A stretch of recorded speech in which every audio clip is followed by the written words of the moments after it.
తర్వాత 53 రోజులు చంద్రబాబు నాయుడు గారిని నిర్బంధించినప్పుడు తప్పుడు కేసులు పెట్టారు ఆయన మీద. పెట్టి ఆయన 53 రోజులు జైల్లో నిర్బంధించారు.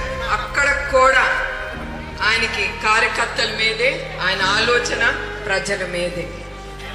అప్పుడు 206 మంది కార్యకర్తలు పోయినప్పుడు ఆయన నన్ను పిలిచి, నువ్వు ప్రతి ఒక్క కుటుంబానికి వెళ్ళాలి, వాళ్ళకి తెలుగుదేశం పార్టీనే కాదు మన కుటుంబం ఎప్పుడు వాళ్ళకి రక్షణగా ఉంటుందని భరోసా ఇవ్వమని చెప్పారు.